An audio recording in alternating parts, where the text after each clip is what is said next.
Jarum speedometer mobil Pajero Sport putih itu menunjuk angka 100 km per jam. Jalan tol lintas provinsi terasa lengang siang itu, seolah memberi jalan bagi Alea yang sedang memacu kendaraannya dengan hati berbunga-bunga. Di kursi penumpang sebelah kiri, Dava, putra sematawayangnya yang baru berusia 5 tahun, tertidur pulas memeluk robot mainan kesayangannya. Sudah 4 bulan. 4 bulan yang terasa seperti 4 abad bagi Alea. Suaminya, Bram, ditugaskan sebagai kepala cabang di kota yang berjarak 6 jam perjalanan dari rumah utama mereka. Awalnya, Bram rutin pulang 2 minggu sekali. Namun, 2 bulan terakhir, alasannya semakin banyak. Sibuk audit, banyak meeting, persiapan ekspansi, dan 1000 alasan lainnya. Sabar ya, Mas. Aku tahu kamu kerja keras buat kita. Gumam Alea pada dirinya sendiri, mengingat percakapan telepon terakhir mereka yang singkat dan dingin. Alea tersenyum kecut. Sebenarnya, Bram tidak perlu bekerja sekeras itu jika ia tahu kebenarannya. Bram tidak tahu bahwa perusahaan tempatnya bekerja, Nusantara Group, adalah milik mendiang ayah Alea yang kini sepenuhnya diwariskan kepadanya. Selama ini, Alea membiarkan Bram bekerja merintis karir dari bawah agar suaminya itu punya harga diri sebagai laki-laki. Alea hanya berperan sebagai ibu rumah tangga yang memiliki bisnis online kecil-kecilan di mata Bram. Alea ingin Bram dihargai karena kemampuannya, bukan karena ia suami pemilik perusahaan. "Mama, kita sudah sampai," suara serak khas bangun tidur terdengar. Alea menoleh sekilas, tersenyum lembut. "Sebentar lagi, sayang. Sebentar lagi kita ketemu Papa." "Dava kangen Papa, kan?" "Kangen banget." Dava mau tunjukin nilai matematika Dava yang 100. Celoteh anak itu riang. Hati Alea menghangat. Ia sengaja tidak memberi kabar pada Bram. Ia ingin membuat kejutan. Ia membayangkan wajah Bram yang akan terkejut bahagia, lalu memeluk mereka erat. Alea bahkan sudah memasak rendang kesukaan Bram dan membawanya dalam rantang besar di bagasi. Mobil memasuki komplek perumahan elit tempat rumah dinas pejabat perusahaan berada. Komplek itu asri dan tenang. Alea tahu persis lokasi rumahnya karena ia sendiri yang menandatangani persetujuan pembelian aset rumah dinas tersebut, tentu saja tanpa sepengetahuan Bram. Mobil berhenti perlahan di depan sebuah rumah berpagar hitam minimalis bernomor A12. Jantung Alea berdegup kencang. Ada mobil dinas Bram terparkir di carport, bersanding dengan sebuah motor metik kecil berwarna merah muda. "Motor siapa?" batin Alea heran. Setahunya, Bram tidak pernah naik motor. "Yuk, turun. Jangan berisik ya, kita kagetin Papa," bisik Alea pada Dava. Alea mengeluarkan kunci cadangan yang ia miliki. Dengan langkah mengendap-endap, ia membuka pintu utama yang untungnya tidak dikunci grendel, hanya slot pintu biasa. Suara tawa terdengar dari arah ruang tengah. Tawa laki-laki yang sangat ia rindukan, dan tawa perempuan yang terdengar manja. Langkah Alea terhenti di foyer. Firasat buruk mulai merayapi tengkuknya. "Mas, ini dasinya miring, sini aku benerin." Suara wanita itu terdengar lembut mendayu. "Makasih ya, sayang. Kamu memang paling ngerti aku. Beda banget sama istriku di rumah sana. Boro-boro benerin dasi, dandannya aja kucel bau bawang." Suara Bram terdengar jelas, diikuti tawarnya. Darah Alea serasa berhenti mengalir. Ia mengenal suara wanita itu. Itu suara Wulan. Wulan adalah asisten pribadi Bram di kantor. Gadis muda berusia 24 tahun yang sering datang ke rumah mereka dulu untuk mengantar berkas. Wulan yang selalu menunduk hormat, yang selalu memuji Alea, yang selalu berkata, "Bu Alea cantik sekali hari ini." Atau, "Bu, Pak Bram beruntung punya istri sebaik ibu." Wulan yang terlihat begitu polos, santun, dan tidak berbahaya. Dengan tangan gemetar, Alea menuntun Dava untuk melangkah lebih masuk. Pemandangan di ruang tengah itu menghantamnya lebih keras daripada truk tronton. Di sana, di sofa ruang tengah, Bram sedang duduk santai sambil memangku Wulan. Wulan mengenakan daster rumahan yang agak terbuka, pakaian yang jelas bukan pakaian kerja seorang asisten. Tangan Bram melingkar di pinggang ramping gadis itu, sementara tangan Wulan merapikan kerah kemeja Bram dengan gerakan yang sangat intim. Di atas meja, terhidang sarapan mewah. Bukan masakan catering, melainkan masakan rumahan. Wulan bertindak seolah-olah dia adalah nyonya rumah di sana. Mas, nanti kalau bonus tahunan keluar, jadikan belikan sawah buat bapak di kampung. Tanya Wulan manja sambil mencubit pipi Bram. Kasian bapak sama ibu, mereka pengen banget naik haji juga. Kamu kan kaya, Mas. Bos besar. Bram tertawa bangga, membusungkan dadanya. Tenang aja, Dek. Gampang itu. Selama aku di sini, uang operasional kantor bisa aku mainkan dikit-dikit. Istriku yang di sana nggak bakal tahu. Dia kan taunya cuma dikasih jatah bulanan pas-pasan, dia nerima-nerima aja. Bodoh dia itu. Iya, Mas. Untung kamu nikah siri sama aku. Coba kalau enggak, siapa yang ngurusin kamu di sini? Baju kamu wangi, makan terjamin. Nikah siri. Kata-kata itu meledak di kepala Alea. Rantang rendang yang ia pegang di tangan kiri terlepas. Prang. Suara logam beradu dengan lantai keramik memecah kemesraan menjijikan itu. Kuah rendang berceceran, merah pekat seperti darah hati Alea yang tercabik-cabik. Bram dan Wulan terlompat kaget. Wulan refleks berdiri dari pangkuan Bram, wajahnya pucat pasi. Bram menoleh, matanya membelalak lebar seolah melihat hantu. Alea, gagap Bram. Wajahnya yang tadi merah padam karena gairah kini memutih ketakutan. Dava, yang belum mengerti situasi sepenuhnya, berlari kecil melewati pecahan piring menuju ayahnya. Papa. Namun, Bram tidak menyambut pelukan anaknya. Ia masih terpaku menatap Alea yang berdiri mematung di ambang pintu penghubung. Wulan, yang sempat panik, perlahan mengubah ekspresinya. Rasa takut di matanya menghilang dengan cepat, digantikan oleh tatapan yang menantang. Ia tidak lagi menunduk seperti Wulan si asisten yang sopan. Ia membenarkan letak dasternya, lalu melipat tangan di dada. Mas Bram. Alea berucap lirih, suaranya bergetar hebat menahan tangis yang ingin pecah. Apa maksud semua ini? Wulan, kamu? Bram gelagapan, mencoba menyusun kata-kata bohong yang sudah terlambat. Dinda, ini nggak seperti yang kamu lihat. Wulan cuma bantu pasang kancing baju. Bohong, potong Alea tajam. Aku dengar semuanya. Bram, nikah siri? Kamu nikah siri sama dia? Asisten yang selama ini aku anggap adik sendiri? Alea menatap Wulan. Dan kamu, Wulan. Di depan aku kamu seperti malaikat. Sopan, santun. Ternyata kamu ular berbisa. Kamu tidur dengan suami orang di rumah dinas yang difasilitasi kantor? Alih-alih bersimpuh minta maaf, Wulan justru mendengus sinis. Ya ampun, Bu Alea. Nggak usah drama deh. Laki-laki itu butuh kenyamanan. Mas Bram itu butuh istri yang good looking, yang wangi, yang bisa ngurusin dia. Bukan kayak ibu yang taunya cuma dasteran bau bawang di rumah. Wulan, bentak Bram, pura-pura marah, tapi tidak bergerak menjauh dari wanita itu. Apa sih, Mas? Udah kepalang basah ketahuan juga. Wulan berkata santai, lalu menatap Alea dengan tatapan merendahkan. Asal ibu tahu ya, Mas Bram nikahin aku karena dia butuh pendamping yang sepadan buat karir dia yang lagi nanjak. Mas Bram itu orang kaya, pejabat perusahaan. Wajar kalau dia mau nyenengin aku dan keluargaku. Lagian, ibu kan gak kerja, cuma numpang hidup sama Mas Bram. Sadar diri dong. Alea ternganga. Keangkuhan gadis kampung ini luar biasa. Wulan berpikir Bram kaya raya. Wulan berpikir semua fasilitas ini, mobil, rumah, gaji besar, adalah murni milik Bram. Dava mulai menangis karena merasakan ketegangan di ruangan itu. Papa kenapa marah sama Mama? Bram akhirnya mendekati Dava, tapi bukan untuk memeluk, melainkan menyingkirkan anak itu ke samping secara kasar. Dava diam dulu. Papa lagi pusing. Alea melihat perlakuan kasar itu. Sesuatu dalam dirinya berubah.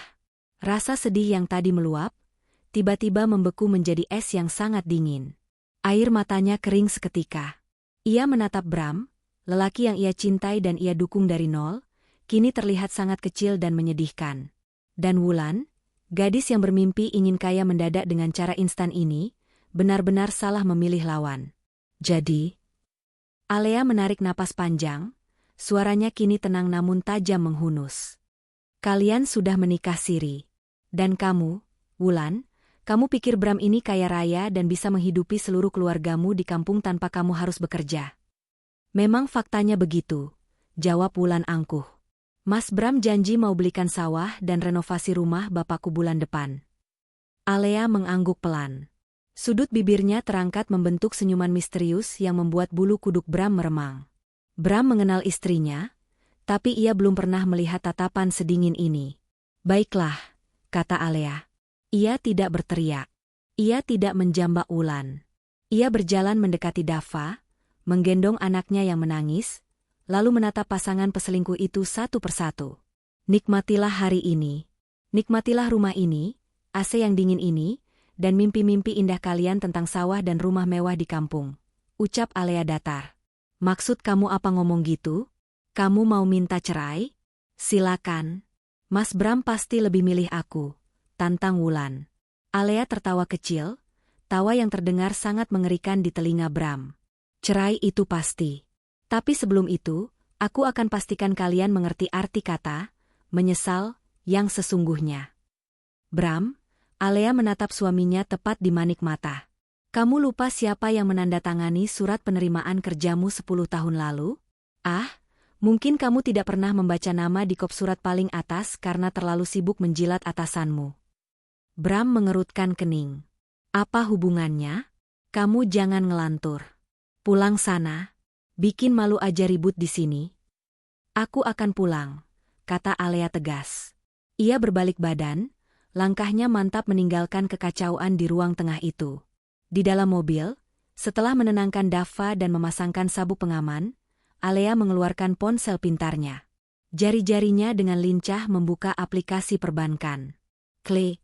Blokir kartu kredit utama, yang dipegang Bram. Klik. Blokir kartu debit tambahan. Klik.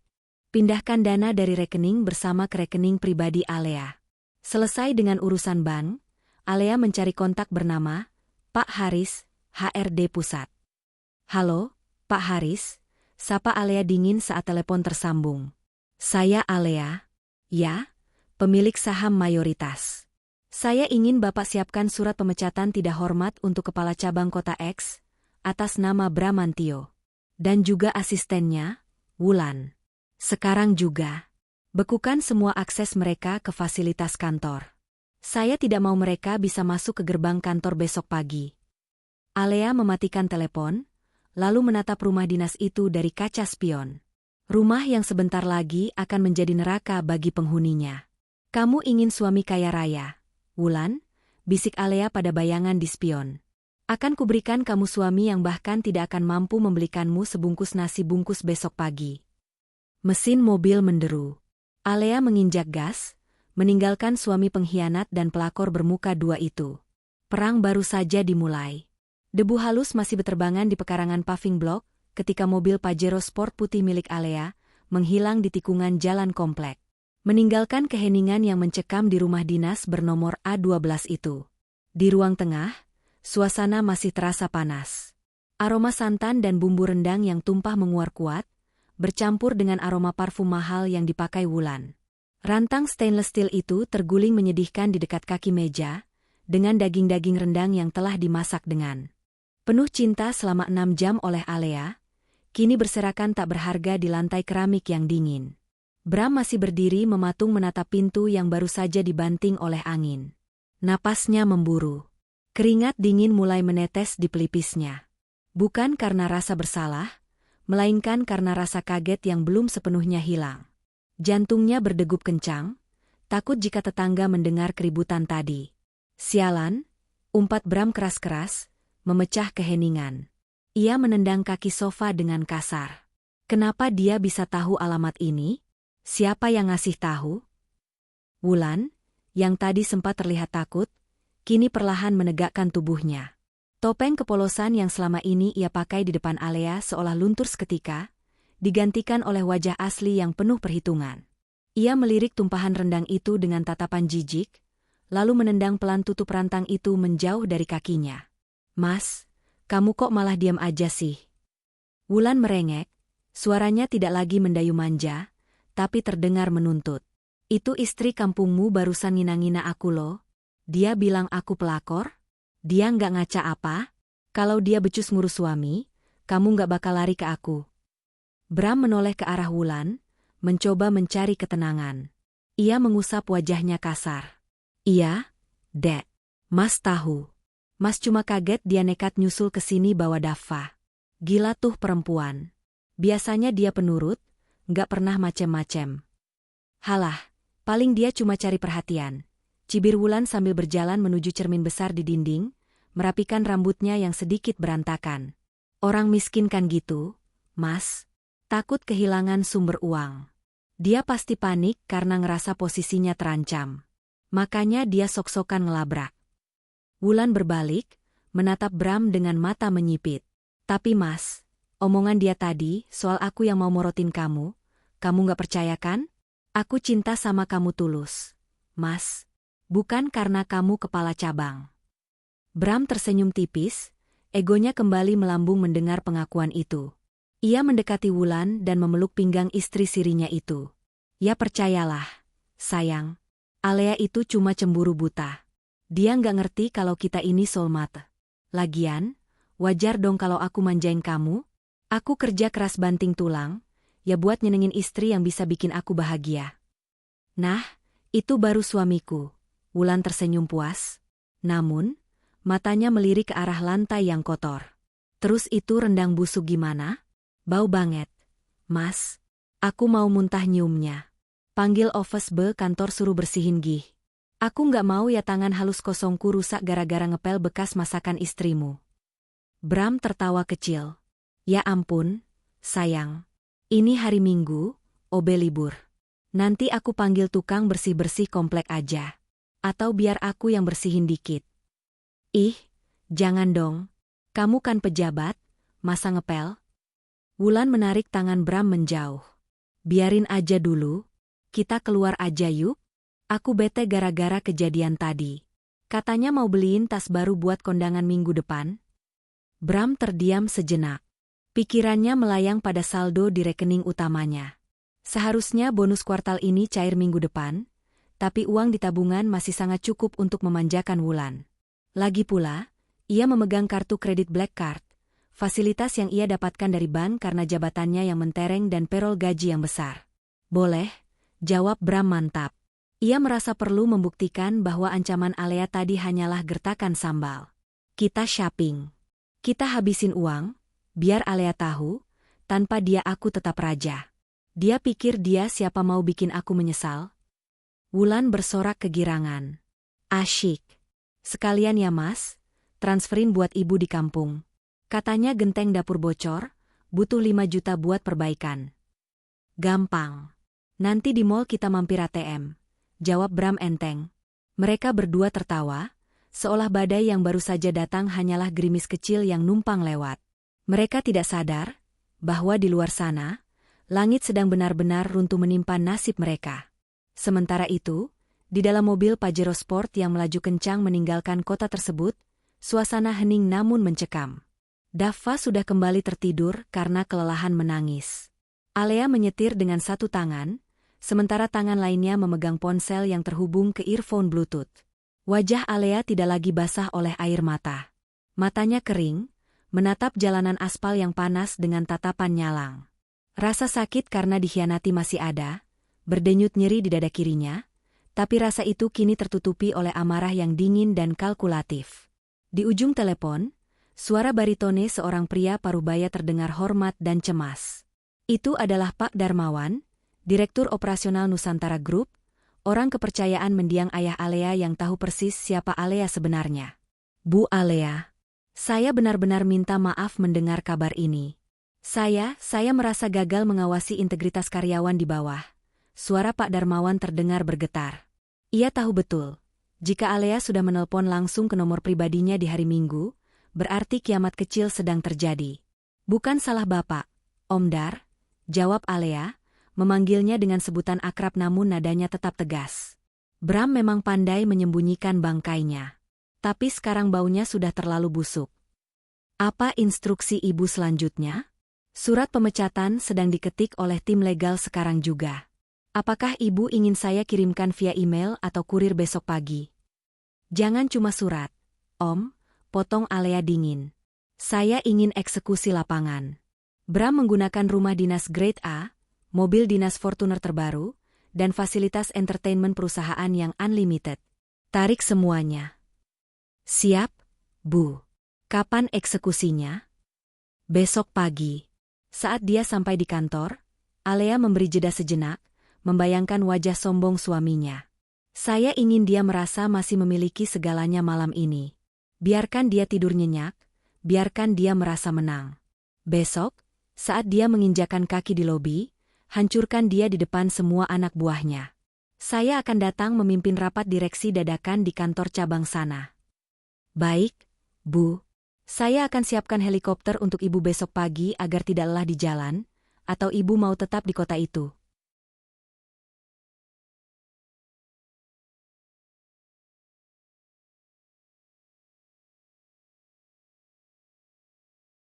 Saya sedang perjalanan pulang mengantar Daffa ke rumah ibu saya. Besok pagi saya akan kembali ke sana naik pesawat pertama. Oh ya, Om Dar. Ya, Bu. Wulan. Asisten pribadinya. Cek data kepegawaiannya. Saya curiga ada manipulasi data perjalanan dinas. Bram sering bilang dinas luar kota, padahal saya yakin dia cuma liburan sama perempuan itu pakai uang kantor. Audit semua pengeluaran Bramantio selama 2 tahun terakhir. Sekecil apapun, bahkan uang bensin. Akan saya kerjakan tim audit internal malam ini juga, Bu. Jika terbukti ada penggelapan, penjarakan, potong Alea cepat. Saya tidak peduli dia ayah dari anak saya. Jika dia mencuri uang perusahaan saya untuk menghidupi pelakor itu, dia harus bayar mahal. Dimengerti, Bu Alea? Sambungan telepon terputus. Alea menarik napas panjang. Ia menatap Daffa yang tertidur pulas. Maafin Mama ya, Dek. Papa sudah memilih jalan yang salah. Kita akan baik-baik saja tanpa Papa, bisik Alea. Selama ini, Alea diam. Ia menyembunyikan identitasnya sebagai pemilik tunggal holding company raksasa itu, karena permintaan mendiang ayahnya di awal pernikahan, untuk menguji ketulusan Bram. Ayahnya berkata, laki-laki yang tulus akan mencintaimu meski kamu tidak punya apa-apa. Dan ujian itu gagal total. Bram tidak hanya gagal, dia juga menginjak-injak kepercayaan Alea. Bram selalu merendahkan Alea karena dianggap tidak bekerja dan hanya menghabiskan gaji suami. Padahal, gaji Bram sebagai kepala cabang, yang memang besar itu, hanyalah remah-remah roti dibandingkan dividen perusahaan yang masuk rekening Alea setiap tahunnya. Kamu bilang aku cuma bisa dasteran bau bawang, Bram? Alea tersenyum sinis. Besok, kamu akan lihat siapa sebenarnya wanita yang kamu sebut kampung itu. Kembali ke rumah dinas. Bram dan Wulan sudah siap. Wulan mengenakan dress pendek berwarna merah menyala yang memperlihatkan lekuk tubuhnya, tas bermerek, KW Super, menggantung di bahunya, dan sepatu hak tinggi yang berbunyi tatok-tatok saat menginjak lantai. Bram mengenakan kemeja polo bermerek dan celana chino, terlihat rapi dan mapan. Mereka keluar dari rumah, mengunci pintu, dan berjalan menuju mobil Fortuner hitam plat merah yang terparkir gagah. Aduh, Mas.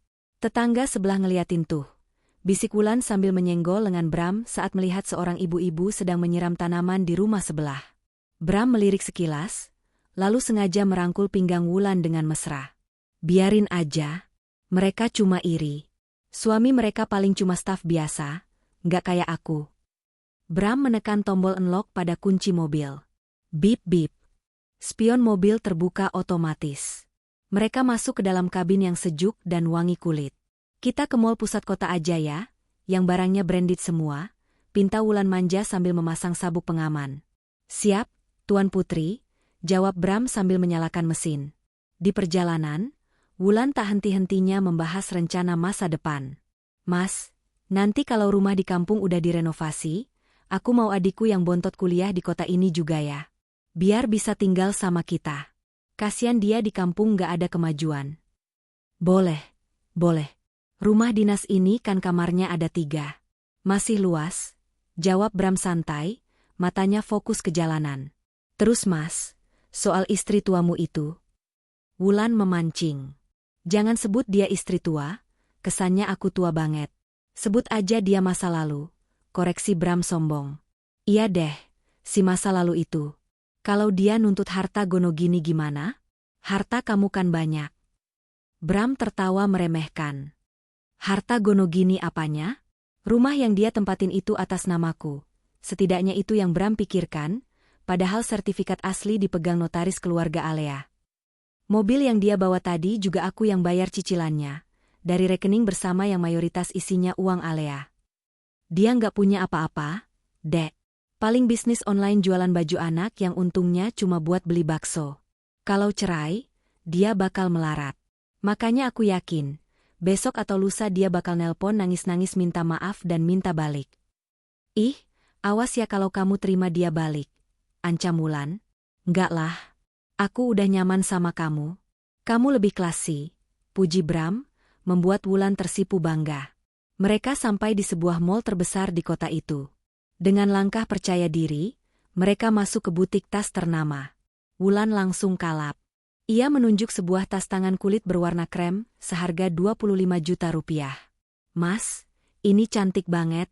Cocok sama bajuku. Seru Wulan, matanya berbinar. Bram sempat menelan ludah melihat label harganya. 25 juta. Itu setengah dari gaji pokoknya. Tapi melihat senyum Wulan dan teringat harga dirinya yang baru saja terluka oleh kedatangan Alea, ia mengangguk. Ambil aja, sayang. Bungkus. Pelayan toko dengan sigap melayani. Baik, Pak. Totalnya 25.500.000 rupiah. Mau debit atau kredit? Kredit saja, kata Bram sambil mengeluarkan kartu platinum miliknya dengan gaya flamboyan. Ia meletakkannya di atas meja kasir seolah kartu itu adalah tongkat sihir yang bisa mengabulkan apa saja. Pelayan itu memasukkan kartu ke mesin EDC. Processing. Bram mengetuk-ngetukkan jari di meja kaca, menunggu struk keluar sambil tersenyum pada Wulan yang sudah memeluk tas barunya di depan cermin. Tiba-tiba, kening pelayan itu berkerut. Ia mencoba menggesek sekali lagi. Processing. Maaf, Pak. Kata pelayan itu sopan namun sedikit canggung. Kartunya declinet. Ditolak oleh bank. Senyum Bram memudar sedikit. Hah? Nggak mungkin. Limitnya masih ratusan juta itu. Coba lagi. Mungkin mesin kamu yang error atau sinyalnya jelek. Pelayan itu mencoba ketiga kalinya. Hasilnya sama. Mesin EDC mengeluarkan bunyi bip panjang yang menyakitkan telinga. Decline. Call is... Tetap nggak bisa, Pak. Keterangannya, hubungi penerbit kartu. Mungkin Bapak mau pakai kartu lain.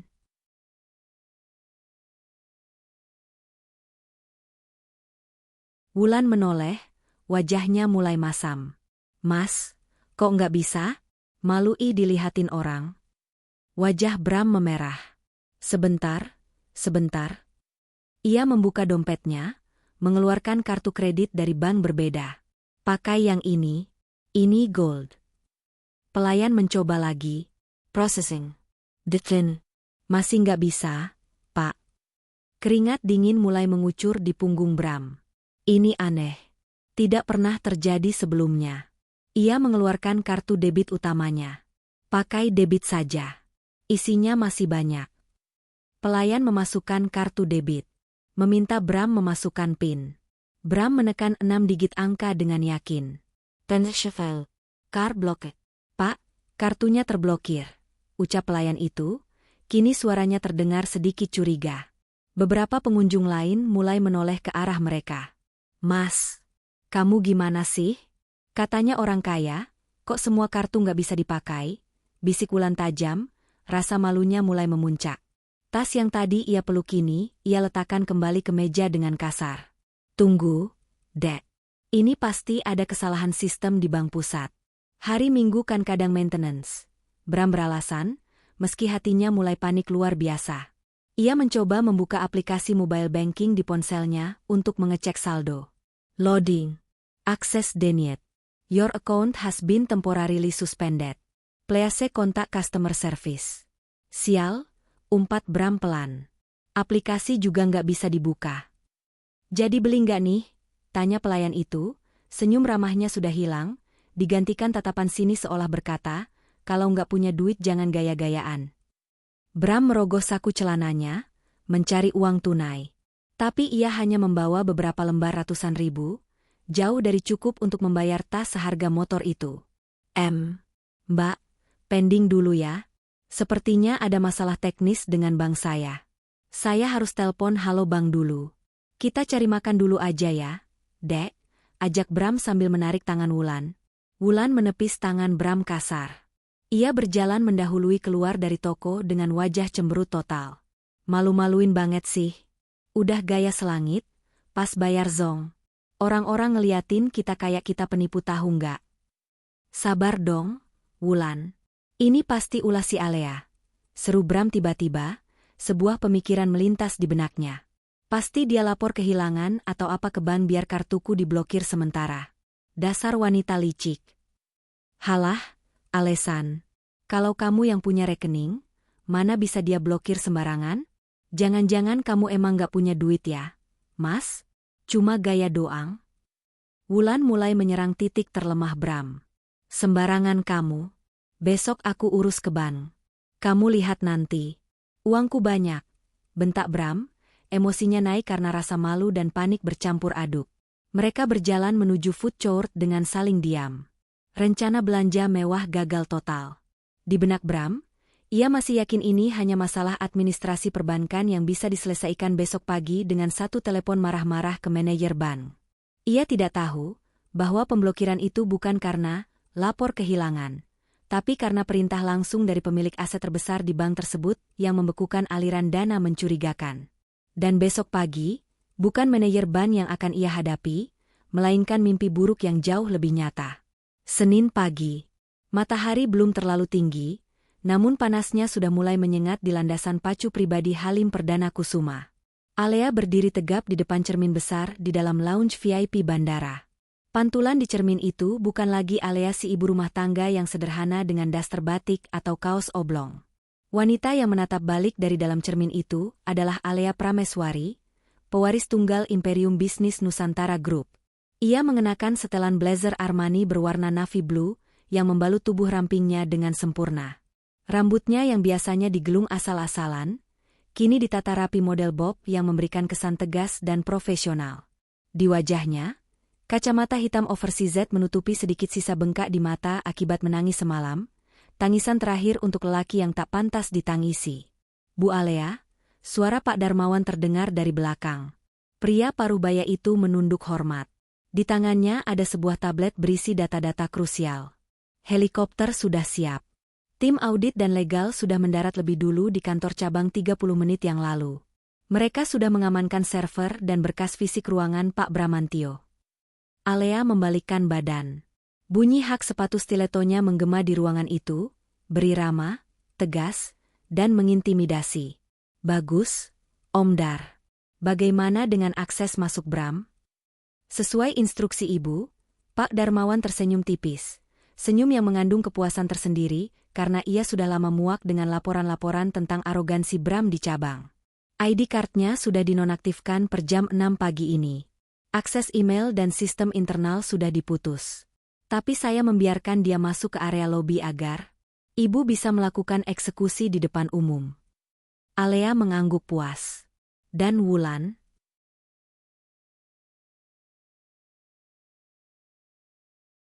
Data kepegawaiannya sudah saya pegang. Manipulasi absen, markup biaya perjalanan dinas, dan penggunaan fasilitas kantor untuk kepentingan pribadi. Cukup untuk menjeratnya ke ranah pidana jika Ibu menginginkan. Simpan itu untuk kartu as. Om, biarkan mereka merasa bingung dulu pagi ini. Alea berjalan menuju pintu keluar menuju apron tempat helikopter hitam berlogo emas, Nusantara Group, menunggu. Baling-balingnya sudah berputar, menciptakan angin kencang yang menerbangkan ujung blazer Alea. Sebelum naik, Alea menoleh sebentar ke arah langit pagi. Hari ini cerah sekali. Om, sayang sekali akan ada badai di kantor cabang. Sementara itu, ratusan kilometer dari tempat Alea, suasana di rumah dinas A12 justru penuh kepanikan. Mas, mobilnya mana? Teriakan cempreng Wulan memecah keheningan pagi. Bram yang baru saja selesai mandi dan masih melilitkan handuk di pinggang, berlari tergopoh-gopoh ke teras depan. Matanya membelalak. Carport itu kosong melompong.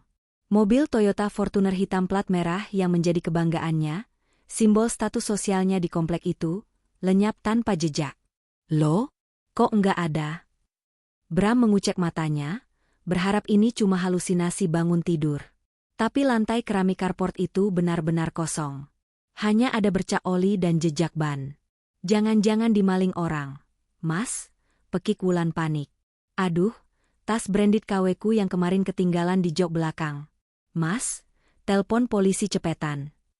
Bram berlari masuk ke dalam rumah, menyambar ponselnya.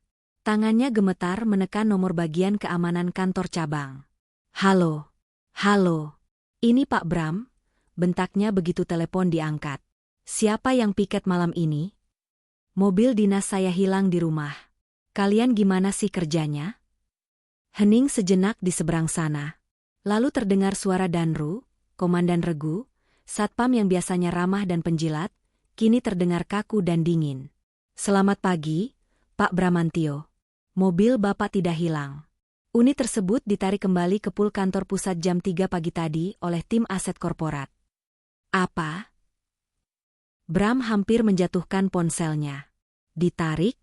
Atas perintah siapa? Saya kepala cabang di sini. Saya berhak atas fasilitas itu.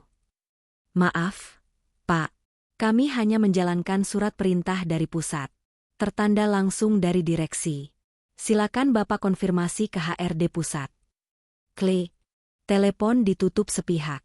Bram menatap layar ponselnya dengan mulut menganga. Wajahnya memerah padam antara marah dan bingung. Sejak kapan satpam berani menutup teleponnya? Dan, direksi? Kenapa urusan mobil sampai ke direksi? Gimana, Mas? Dimaling? Tanya Wulan yang sudah siap dengan seragam kantornya yang ketat, terlalu ketat untuk ukuran standar perusahaan. Ditarik kantor pusat, gumam Bram lemas. Hah? Kok bisa? Terus kita ke kantor naik apa? Panas nih, Mas. Bedakku luntur nanti. Wulan mulai merengek, menghentak-hentakkan kakinya. Bram memijat pelipisnya yang berdenyut hebat. Pasti ada kesalahan administrasi lagi. Kemarin kartu kredit, sekarang mobil. Sistem kantor pusat pasti lagi error atau kena hack. Sialan. Ia melirik jam dinding. Pukul 7.15. Rapat rutin hari Senin dimulai jam 8. Kita naik taksi online aja dulu. Nanti sampai kantor aku semprot orang bagian aset. Berani-beraninya mereka mempermalukan aku. Gerutu Bram sambil membuka aplikasi ojek online di ponselnya. Sialnya, saldo dompet digitalnya kosong. Dan kartu kredit yang terhubung di aplikasi itu statusnya suspended. Dek, pesen pakai akun kamu dong. Dompet digitalku lagi gangguan kayaknya. Pinta Bram pada Wulan, menahan malu. Wulan mendelik. Ih, masa kepala cabang gak punya saldo GoPay? Ya udah deh, tapi gantiin double ya nanti. Mereka akhirnya berangkat menggunakan taksi online. Bukan yang premium, melainkan yang paling murah karena saldo Wulan juga pas-pasan. Mobil itu adalah MPV tua yang AC-nya tidak terasa dingin dan joknya bau apek rokok. Sepanjang perjalanan, Wulan terus menggerutu sambil mengipasi wajahnya dengan amplop coklat, sementara Bram duduk diam menahan gejolak amarah. Ia menyusun kalimat-kalimat makian yang akan ia lontarkan pada stafnya begitu sampai nanti. Gedung kantor cabang, Nusantara Group, terlihat megah pagi itu. Namun, atmosfer di dalamnya terasa berbeda. Biasanya, suasana pagi diisi dengan canda tawa ringan karyawan di pantry atau lobi. Tapi hari ini, semua orang terlihat tegang. Mereka berbisik-bisik dalam kelompok kecil, namun langsung bubar dan pura-pura sibuk begitu melihat ada atasan lewat. Rumor sudah menyebar. Tim audit dari Jakarta yang datang subuh-subuh dengan wajah sangar, menyegel ruangan Pak Bram, dan menyita beberapa komputer bagian keuangan. Semua karyawan merasakan firasat buruk, kepala mereka akan dipenggal. Taksi online tua itu berhenti di depan lobi kaca yang mentereng. Bram turun dengan gaya sok berwibawa, mencoba menutupi fakta bahwa ia baru saja turun dari mobil butut. Wulan menyusul di belakangnya, wajahnya ditekuk masam. Selamat pagi, Pak Bram, sapa resepsionis, namun tidak ada senyum ramah seperti biasa. Tatapan wanita itu terlihat aneh. Seperti tatapan kasihan bercampur takut. Bram tidak menggubris. Ia berjalan angkuh menuju turnstile, pintu putar otomatis, yang memerlukan akses kartu ID. B. TTOT. Lampu indikator menyala merah. Palang besi tidak terbuka. Bram mengerutkan kening. Ia menempelkan kartunya lagi. B. TTOT. Akses denied. Sialan, rusak semua hari ini. Bram memukul mesin itu dengan telapak tangannya. Antrian karyawan di belakangnya mulai memanjang. Bisik-bisik terdengar semakin keras. Pak Satpam, buka gerbang manual, teriak Bram pada Satpam yang berdiri tak jauh dari situ. Satpam itu, Pak Ujang, yang biasanya membukakan pintu mobil Bram sambil membungkuk, kini hanya diam mematung. Ia melirik ke arah HRD Manager yang berdiri di sudut lobi mengawasi situasi. HRD Manager itu mengangguk pelan. Pak Ujang akhirnya mendekat, membuka palang darurat di samping turnstile. Silakan lewat sini, Pak, ucapnya datar. Mesin rongsokan ini ganti besok. Bikin malu aja, omel Bram sambil melenggang masuk, diikuti Wulan yang merasa risih ditatap sinis oleh karyawan-karyawan wanita lain. Bram langsung menuju lift khusus eksekutif. Namun, tombol lift itu tidak menyala saat ditekan menggunakan ID card-nya. Arg! Lift juga mati? Teriak Bram frustrasi. Pak Bram, seorang staf HRD muda mendekat dengan wajah takut-takut. Maaf, Pak. Lift eksekutif sedang dikunci aksesnya untuk tamu VVIP yang akan datang. Tamu VVIP? Siapa? Tanya Bram curiga. Direktur wilayah mau datang? Kok saya nggak dikabari? Saya ini kepala cabang.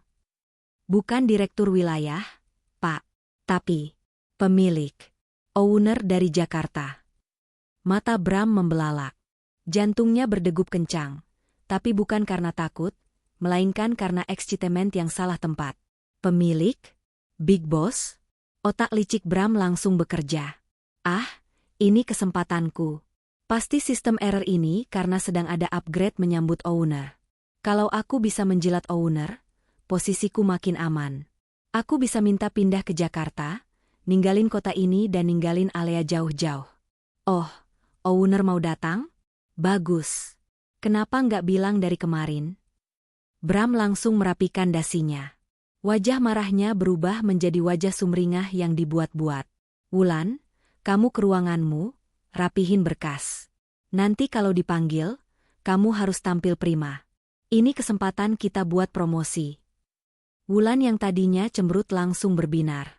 Serius? Mas? Wah, aku harus tacap dulu nih. Mereka tidak sadar bahwa kedatangan owner itu bukan untuk memberikan promosi, melainkan untuk memberikan vonis mati bagi karir mereka. Bram bergegas naik tangga darurat menuju lantai 2, karena lift mati, dengan napas terengah-engah. Ia sampai di ruangannya, berniat mengambil tablet kerjanya. Namun, di depan pintu ruangannya yang berlapis kayu jati, tertempel pita kuning hitam bertuliskan, "Do not cross, under internal audit." Pintu itu terkunci rapat dengan segel plastik. Apa-apaan ini? Bram berteriak, suaranya menggema di lorong lantai eksekutif yang sunyi.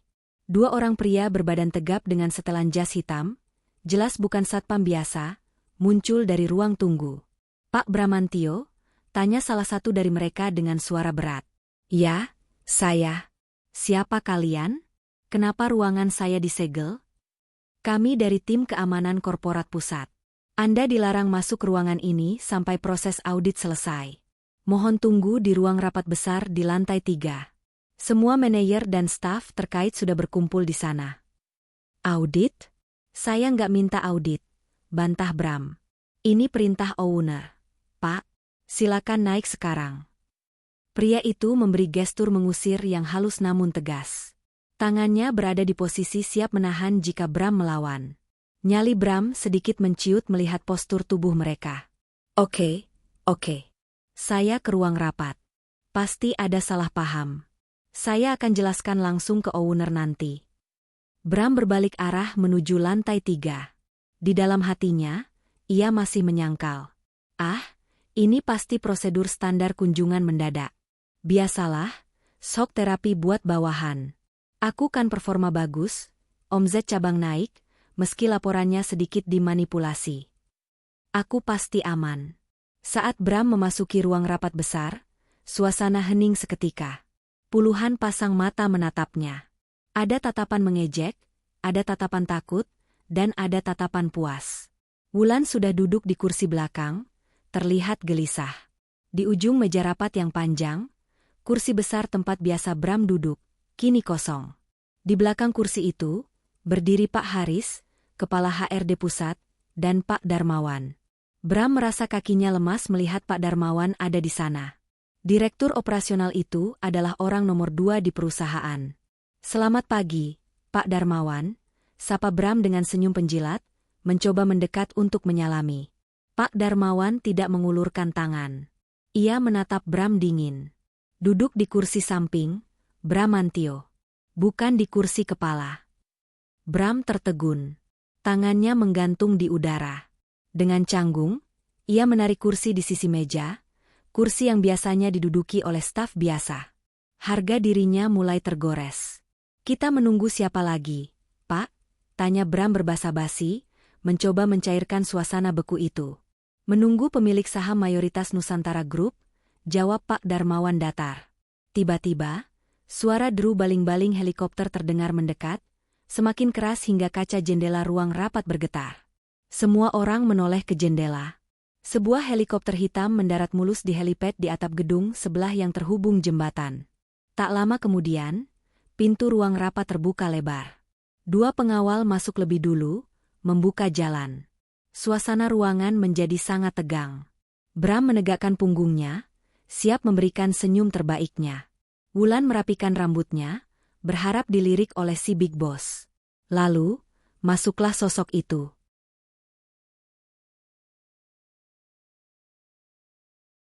Langkah kakinya mantap.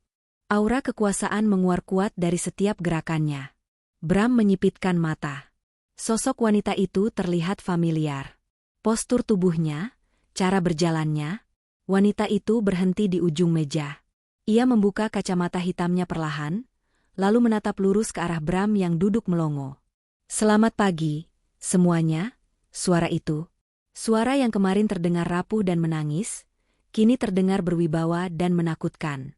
Mulut Bram terbuka lebar hingga hampir menyentuh meja. Matanya nyaris keluar dari rongganya. Wulan di belakang sana memekik tertahan, menutup mulutnya dengan tangan. Itu Alea. Tapi bukan Alea yang kumel. Ini Alea yang bersinar, Alea yang mahal, Alea yang menatap mereka seperti seekor elang menatap tikus got. Alea?" desis Bram, suaranya hilang ditelan keterkejutan. "Kamu ngapain di sini? Kamu catering?" Pertanyaan bodoh itu meluncur begitu saja dari mulut Bram, saking tidak percayanya ia pada apa yang dilihatnya. Pak Darmawan berdeham keras, lalu berkata dengan suara lantang yang menggema di seluruh ruangan. "Perkenalkan, bagi yang belum tahu, ini adalah Ibu Alea Prameswari, pemilik tunggal Nusantara Group, sekaligus CEO dari holding company yang menaungi kita semua." Duar, bagi Bram, kalimat itu terdengar seperti ledakan bom nuklir tepat di telinganya. Dunia seakan berhenti berputar. Langit-langit runtuh. Istrinya? Istri yang selama ini ia sebut bau bawang? Istri yang ia selingkuhi karena dianggap tidak selevel? Istri yang ia pikir hanya benalu? Adalah bos besarnya. Pemilik hidup matinya di perusahaan ini. Alea tersenyum tipis. Sangat tipis dan mengerikan. Ia berjalan perlahan mendekati Bram yang membeku di kursinya. Alea membungkuk sedikit, membisikkan sesuatu tepat di telinga suaminya yang masih syok. "Halo, Mas Bram. Gimana? Udah siap ngerasain jadi orang miskin?" Hening. Keheningan di ruang rapat besar lantai 3 itu begitu pekat, hingga suara detak jam dinding terdengar, seperti palu hakim yang sedang mengetuk vonis mati. AC sentral berdengung halus, namun keringat sebesar biji jagung terus bermunculan di dahi Bramantio. Bram masih terpaku di kursinya. Mulutnya terasa kering, lidahnya keluh. Otaknya berputar keras, berusaha mencari celah logika yang bisa menyelamatkan kewarasannya. Tidak mungkin. Ini pasti mimpi. Ini pasti prank. Alea, istriku yang gaptek, yang cuma bisa masak rendang dan belanja di pasar becek, adalah pemilik perusahaan ini? Alea duduk dengan anggun di kursi utama, kursi yang selama ini Bram impikan untuk diduduki suatu hari nanti. Ia menyandarkan punggungnya santai, menautkan jari-jari tangannya yang lentik di atas meja mahoni yang mengkilap. Silakan duduk, Pak Darmawan, Pak Haris, perintah Alea lembut namun penuh kuasa. Kedua eksekutif senior itu duduk di sisi kanan dan kiri Alea. Sementara Bram duduk terpisah di seberang mereka, sendirian, seperti terdakwa di kursi pesakitan. Di belakang sana, Wulan meremas roknya kuat-kuat, wajahnya pucat pasi, namun matanya masih liar mencari jalan keluar. Bramantio, panggil Alea. Tidak ada lagi panggilan, Mas. Bram tersentak. Dinda Bu Alea ini ada apa sebenarnya? Kamu bercanda kan? Kamu pasti disuruh Pak Darmawan buat ngerjain aku karena ulang tahun perusahaan kan? Bram tertawa sumbang, tawa yang terdengar menyedihkan dan putus asa. Kalian semua jago akting ya? Hahaha. Tidak ada yang ikut tertawa. Puluhan manajer divisi lain menatap Bram dengan pandangan campur aduk, jijik, kasihan, dan takut terkena imbas. Pak Haris, Alea menoleh ke kepala HRD pusat. Tolong bacakan laporan pelanggaran berat yang sudah disusun tim audit. Baik, Bu. Pak Haris berdiri, membuka map merah tebal di tangannya. Ia menyalakan proyektor. Layar putih besar di belakang Alea menyala, menampilkan sebuah grafik dan tabel angka-angka. Judulnya terpampang jelas. Audit Investigasi Keuangan Cabang Penyalahgunaan Wewenang, Bramantio. Berdasarkan audit forensik yang kami lakukan semalam suntuk, suara Pak Haris lantang, ditemukan penyelewengan dana operasional sebesar 1,5 miliar rupiah dalam kurun waktu 2 tahun terakhir. Mata Bram membelalak. Fitnah. Itu fitnah. Itu uang operasional sah. Untuk entertainment klien. Diam, bentak Pak Darmawan, membuat nyali Bram menciut seketika. Pak Haris melanjutkan, dana tersebut dialirkan untuk kepentingan pribadi yang disamarkan sebagai biaya meeting luar kota. Rinciannya, pembelian perhiasan di toko emas, Cahaya, senilai 50 juta, pembayaran uang muka renovasi rumah di Desa Sukamaju atas nama Bapak Slamet, ayah saudari Wulan, dan tagihan hotel bintang 5 di Bali selama 1 minggu padahal tidak ada jadwal dinas di sana. Layar berganti menampilkan bukti struk belanja, bukti transfer, dan foto-foto mesra Bram dan Wulan di kolam renang Hotel Bali yang diambil dari media sosial Wulan, yang akunnya dikunci, namun tim IT perusahaan bisa menembusnya dengan mudah. Wulan memekik tertahan melihat foto bikininya terpampang di layar besar ruang rapat. Ia menunduk dalam-dalam, menahan malu yang luar biasa. Seluruh manajer di ruangan itu berbisik-bisik. Tidak hanya itu, tambah Pak Haris. Saudara Bramantio juga terbukti melanggar kode etik perusahaan pasal 4 ayat 1 tentang larangan hubungan asmara antar karyawan dalam satu garis komando, conflict of interest. Apalagi sampai menikah siri tanpa melaporkan status pernikahan. Alea menatap Bram tajam. Kamu menggunakan uangku, uang perusahaan warisan ayahku, untuk membiayai wanita lain dan keluarganya. Kamu sebut itu, entertainment klien, Bram? Bram gemetar. Wajahnya merah padam karena marah dan malu. Egonya yang tinggi tidak membiarkannya kalah begitu saja. Ia berdiri, menggebrak meja. Ini jebakan. Saya berprestasi. Cabang ini untung besar karena saya. Kamu tidak bisa memecat saya sembarangan hanya karena masalah rumah tangga. Masalah nikah siri itu urusan pribadi. Alea, jangan bawa-bawa ke kantor. Kamu cuma istri yang sakit hati lalu menyalahgunakan kekuasaan. Teriak Bram membabi buta. Alea tidak bergeming sedikit pun. Ia justru tersenyum miring. Prestasi? Alea tertawa kecil. Cabang ini untung bukan karena kamu, Bram. Tapi karena sistem yang sudah dibangun ayah saya puluhan tahun lalu. Siapapun yang duduk di kursimu, cabang ini akan tetap jalan. Kamu itu disposable. Bisa diganti kapan saja. Alea memberi isyarat tangan. Lanjutkan, Pak Haris. Bacakan sanksinya. Atas dasar pelanggaran berat tersebut, Pak Haris membaca poin terakhir dengan tegas. Manajemen pusat memutuskan untuk memberhentikan saudara Bramantio secara tidak hormat, PHK tanpa pesangon, efektif detik ini juga. Dan saudari Wulan juga diberhentikan secara tidak hormat. Apa? Wulan akhirnya bersuara, ia maju ke depan dengan air mata buaya. Bu Alea, tolong Bu. Saya cuma korban. Saya dipaksa Mas Bram. Dia bilang dia bujangan kaya raya. Saya nggak tahu apa-apa soal uang perusahaan. Wulan mencoba meraih tangan Alea, namun ditepis kasar oleh pengawal pribadi Alea. Jangan sentuh saya, desis Alea. Kamu bukan korban, Wulan.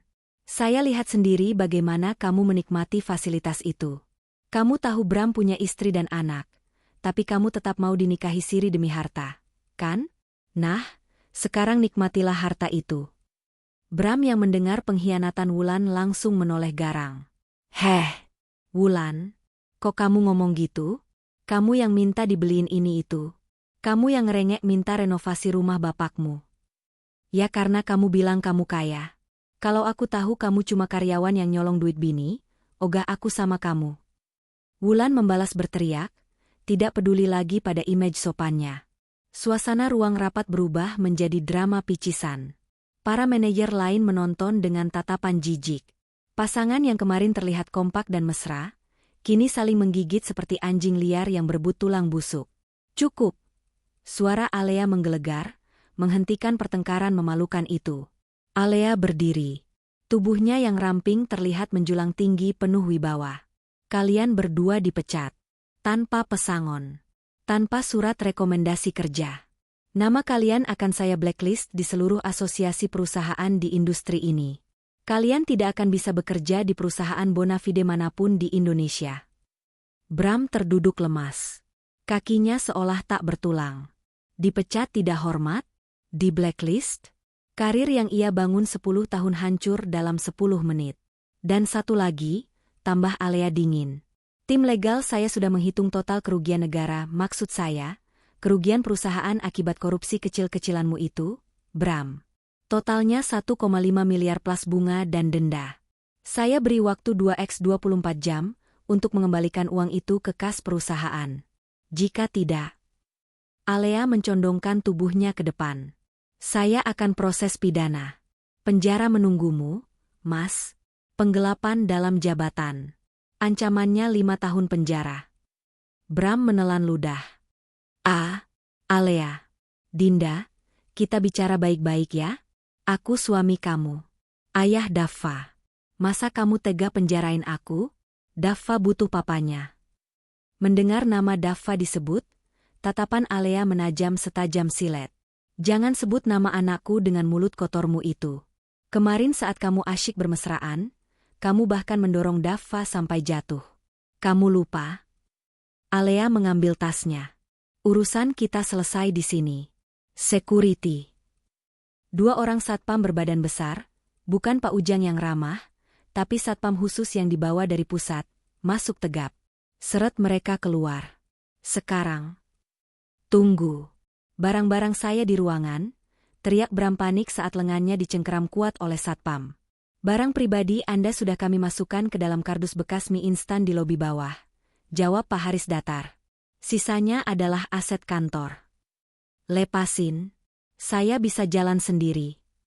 Wulan meronta saat satpam lain memegang lengannya. Saya mau ambil tas saya. Tas itu dibeli pakai kartu kredit kantor kan? Itu disita sebagai barang bukti, potong tim legal. Mereka berdua digiring keluar ruangan seperti kriminal. Di sepanjang koridor, pintu-pintu ruangan divisi lain terbuka. Ratusan karyawan yang selama ini sering dimarahi Bram, atau direndahkan oleh Wulan yang sok berkuasa, keluar menonton parade kejatuhan itu. Ada yang berbisik syukur, ada yang terang-terangan memotret dengan ponsel. Mampus lu, makan tuh karma, celetuk seorang staf finance yang dulu pernah dimaki-maki Bram sampai menangis. Sok cantik sih, taunya pelakor, sindir staf resepsionis pada Wulan. Wajah Bram serasa ditampar ribuan kali. Ia menunduk dalam-dalam, berusaha menutupi wajahnya dengan tangan. Ia yang biasanya berjalan membusungkan dada di lorong ini, kini diseret seperti maling ayam. Sampai di lobi, satpam melemparkan sebuah kardus bekas ke arah Bram. Isinya hanya foto wisuda Bram, sebuah mukusam, dan sepasang sandal jepit. Silakan tinggalkan area perusahaan. Jika terlihat di radius 100 meter, kami akan panggil polisi atas tuduhan menerobos, tegas kepala keamanan. Pintu kaca otomatis terbuka. Hawa panas matahari siang langsung menyergap kulit mereka. Bram dan Wulan berdiri di trotoar aspal yang panas. Di belakang mereka, gedung kaca megah tempat mereka dulu bernaung kini tertutup rapat.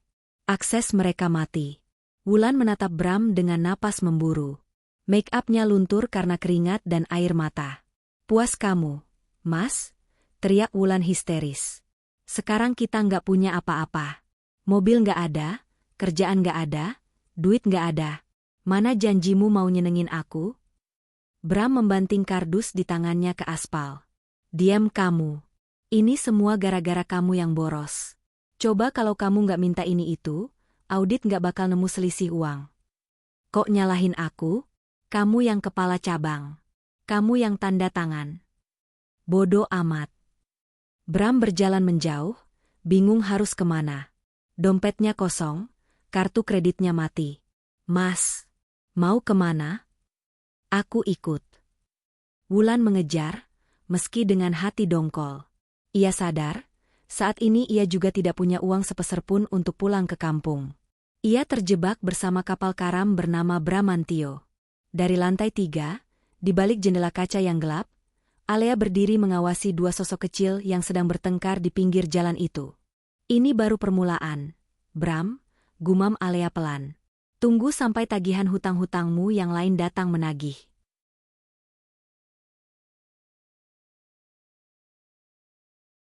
Pak Darmawan mendekat. Bu, notaris sudah menyiapkan berkas gugatan cerai dan pembekuan aset pribadi Pak Bramantio yang tersisa. Apakah mau dikirim hari ini? Kirim, jawab Alea singkat. Dan pastikan pemilik kontrakan mereka di kampung tahu kalau penyewanya sudah tidak punya penghasilan. Biar drama ini semakin seru. Alea berbalik, meninggalkan jendela.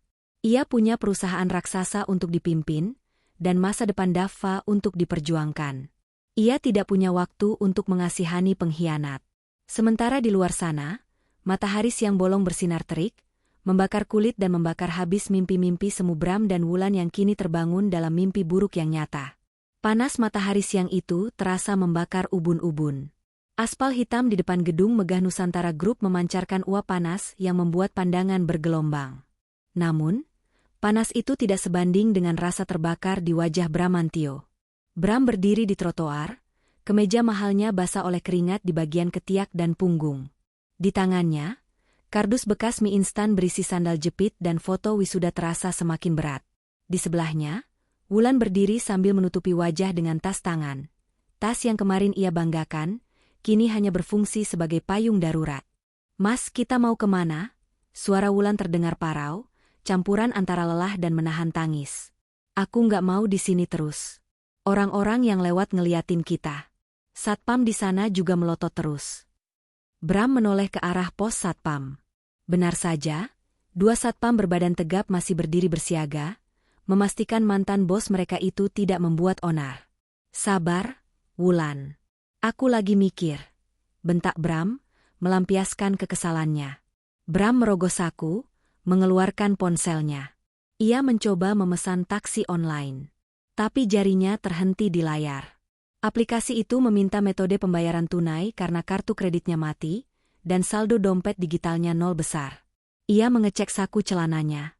Hanya ada 2 lembar uang 50.000 dan beberapa recehan logam. 100.000 rupiah. Itu sisa kekayaan Bramantio saat ini. Kita nggak bisa naik taksi, gumam Bram pelan, harga dirinya hancur saat mengucapkan kalimat itu. Apa? Terus naik apa? Jalan kaki? Mas, ini tumit aku sakit pakai heels. Protes Wulan. Naik angkot. Itu ada angkot ngetem di ujung jalan, tunjuk Bram pada mobil angkutan kota berwarna biru kusam yang sedang menunggu penumpang. Wulan terbelalak. Angkot? Gila kamu Mas. Aku Wulan, istri pejabat, masa naik angkot panas-panasan sama tukang pasar. Pejabat matamu. Umpat Bram kasar, kesabarannya habis. Sadar, Wulan. Kita udah dipecat. Mobil ditarik. Duit nggak ada. Kalau kamu nggak mau naik angkot, jalan kaki sana. Bram berjalan meninggalkan Wulan, menyeret langkahnya menuju angkot.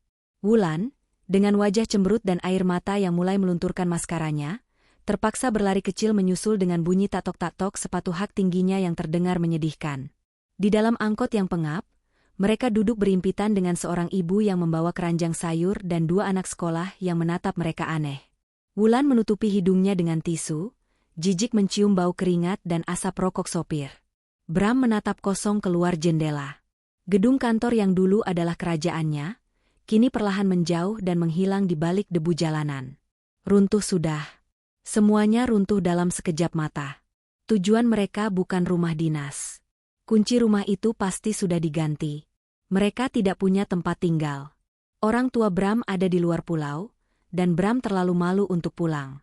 Orang tua Wulan di kampung, dan Wulan menolak pulang karena takut ketahuan kalau suaminya bukan orang kaya. Mereka berhenti di sebuah kawasan pinggiran kota yang padat penduduk. Bram ingat ada beberapa penginapan murah di daerah sini, tempat yang dulu sering ia lewati dengan jijik saat naik mobil dinasnya yang ber-AC dingin. Losmen Melati Indah. Plang nama itu sudah karatan dan miring. Bram masuk ke lobi yang sempit dan berbau rokok kretek. Resepsionisnya adalah seorang bapak tua yang sedang menonton TV dengan volume keras. "Kamar kosong ada, Pak?" tanya Bram datar. Bapak itu menatap penampilan Bram dan Wulan dari atas ke bawah. Kemeja rapi, gaun seksi, tapi wajah kusut dan bawa kardus. Pemandangan biasa di tempat seperti ini. Ada. 150.000 semalam. Kipas angin. Kalau mau AC nambah 50, tapi AC-nya lagi rusak. Jawab bapak itu tanpa minat. Bram menelan ludah. 150.000. Uangnya kurang 50.000. Bisa kurang nggak, Pak? 100.000 aja. Kami cuma butuh istirahat sebentar. Tawar Bram, mantan manajer yang biasa menandatangani proyek miliaran rupiah, kini menawar harga kamar losmen mesum. Bapak itu mendengus. Ya udah. Kamar nomor 5 di pojok. Bayar di muka. Bram menyerahkan 2 lembar uang 50.000-nya yang terakhir. Sekarang, dompetnya benar-benar kosong melompong. Hanya ada KTP dan kartu-kartu ATM yang tak berguna. Kamar nomor 5 itu sempit, lembab, dan cat temboknya mengelupas. Kasurnya keras dengan sprei bermotif bunga yang warnanya sudah pudar dan berbau apek. Tidak ada selimut tebal, hanya kain tipis yang kasar. Kamar mandinya ada di dalam, tapi kerannya bocor meneteskan air terus-menerus. Tes, tes, tes. Wulan berdiri di tengah kamar, menatap sekeliling dengan horor. "Mas, kita tidur di sini?" Suaranya bergetar. "Ini kandang ayam atau kamar manusia?" "Mas, aku nggak bisa. Kulitku gatal nanti." Bram melempar kardusnya ke lantai, lalu menghempaskan tubuhnya ke kasur yang berdecit keras. Ia menatap langit-langit kamar yang ada sarang laba-labanya. "Terima aja dulu, Wulan. Besok aku cari kerja. Aku Bramantio. Pengalamanku 10 tahun. Banyak perusahaan kompetitor yang ngincar aku dari dulu. Besok aku lamar ke PT Mega Finance di seberang jalan sana. Gajinya mungkin gak sebesar Nusantara Group, tapi cukup buat kita sewa apartemen studio." Bram mencoba membangun optimisme, tapi sebenarnya ia sedang membohongi dirinya sendiri. Ia tahu betul apa arti blacklist di industri ini. Tapi ia harus yakin, kalau tidak, ia bisa gila. "Bener ya, Mas?" Wulan duduk di tepi kasur, hati-hati agar gaunnya tidak kotor. "Kamu harus dapat kerja cepat. Ibu di kampung tadi miskal terus. Pasti nanyain uang transferan buat bayar tukang bangunan." Iya. Cerewet banget sih." Bram memejamkan mata, mencoba tidur meski perutnya mulai berbunyi keroncongan karena belum makan siang. Dan mereka tidak punya uang untuk makan malam. Malam itu adalah malam pertama pengantin baru siri itu di dunia nyata. Tidak ada romantisme. Tidak ada makan malam mewah. Yang ada hanya suara dengkuran tetangga sebelah kamar yang terdengar jelas lewat tembok tipis, suara perut yang lapar, dan nyamuk-nyamuk nakal yang berpesta pora di kulit halus Wulan. Keesokan harinya, Bram bangun pagi-pagi sekali. Ia mandi dengan air dingin dari bak mandi yang sedikit berlumut, memakai kembali kemeja kemarin yang sudah agak kusut karena tidak disetrika. Ia menyemprotkan sisa parfum mahalnya banyak-banyak untuk menutupi bau Apek Losmen. Aku berangkat cari kerja. Kamu tunggu di sini. Jangan kemana-mana, pesan Bram pada Wulan yang masih bergulung dengan kain sarung. Mas, lapar. Rengek Wulan. Nanti kalau aku udah dapat panjer kerjaan atau jual jam tangan ini, aku bawain nasi padang, janji Bram sambil menunjuk jam tangan Alexander Christie di pergelangan tangannya. Itu satu-satunya aset berharga yang tersisa. Bram berjalan kaki menuju pusat bisnis kota. Tujuannya adalah PT Mega Finance, kompetitor terbesar Nusantara Group. Dulu, direktur cabang di sana pernah menawarinya pindah dengan gaji tinggi. Bram yakin, tawaran itu masih berlaku. Dengan percaya diri, Bram masuk ke lobi gedung perkantoran itu. Ia mengisi buku tamu dan meminta bertemu dengan Pak Rahmat, kepala cabang di sana. Setelah menunggu 1 jam, sekretaris Pak Rahmat keluar. Pak Bramantio? Ya, saya. Bram berdiri sigap, tersenyum lebar. Mari ikut saya. Bram dibawa masuk ke ruangan dingin yang nyaman. Pak Rahmat duduk di balik meja besarnya. Pria itu tersenyum, tapi senyumnya terasa merendahkan. Wah, Pak Bramantio, angin apa yang membawa Bapak kemari? Saya dengar ada keramaian di kantor Bapak kemarin, tanya Pak Rahmat basa-basi. Bram tertawa canggung. Ah, biasalah Pak. Dinamika internal. Saya memutuskan resign karena visi misi sudah tidak sejalan dengan owner baru. Biasa, beda generasi. Bram berbohong dengan lancar. Jadi saya teringat tawaran Bapak dulu.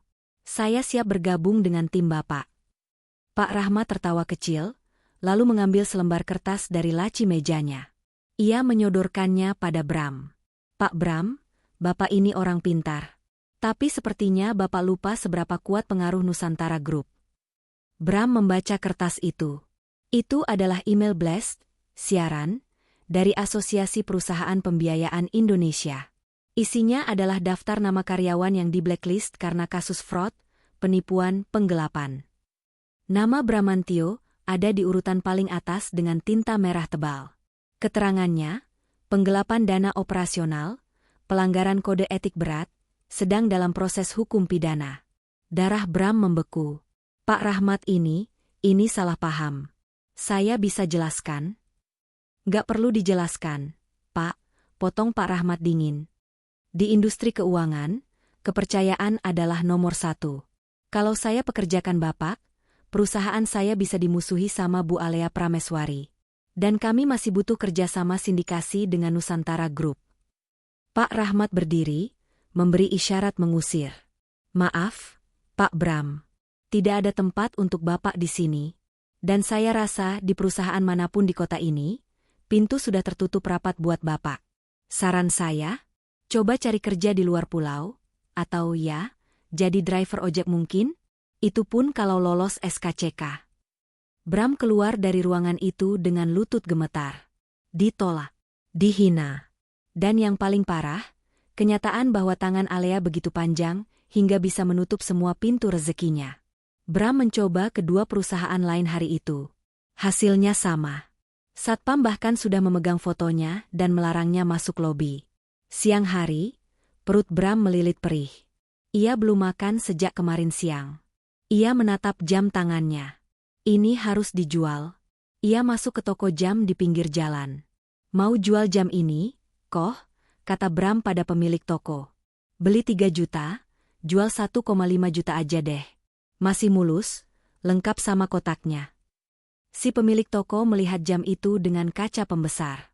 Kotaknya mana? Ketinggalan di rumah, jawab Bram. Sebenarnya tertinggal di lobi kantor dan sudah dibuang. Wah, kalau batangan, tanpa surat kotak, harganya jatuh. Pak, paling saya berani ambil 300.000. 300.000? Bram melotot. Ini ori, Koh, bukan KW. Ya siapa yang tahu itu curian atau bukan? Saya ambil resiko nih. Mau nggak? Kalau nggak mau ya udah, si Koko cuek saja. Perut Bram berbunyi keras. Ia tidak punya pilihan. Ya udah, 300.000. Ia keluar dari toko dengan uang 300.000. Hatinya perih. Jam kesayangannya dihargai seharga sampah. Tapi setidaknya, ia bisa makan. Bram membeli 2 bungkus nasi padang lauk rendang. Ironis, mengingatkannya pada rendang Alea yang tumpah, dan sebotol air mineral besar. Ia berjalan kembali ke losmen dengan langkah gontai. Sesampainya di kamar losmen, Bram disambut oleh tangisan Wulan. "Kenapa lagi?" tanya Bram lelah. Ibu nelpon." Wulan sesenggukan, memegang ponselnya. "Tukang bangunan di kampung ngamuk, Mas. Mereka belum dibayar 2 minggu. Ibu malu didatengin mandor. Ibu nanya kapan transfernya? Katanya kamu janji hari ini." Bram melempar bungkusan nasi padang ke kasur. "Bilang sama ibumu. Nggak ada uang. Proyek batal. Suruh tukangnya berhenti kerja." "Kok gitu ngomongnya?" Wulan berteriak histeris. "Bisa mati berdiri bapakku kalau tahu renovasi berhenti di tengah jalan. Rumah udah dibongkar atapnya, Mas. Kalau hujan gimana?"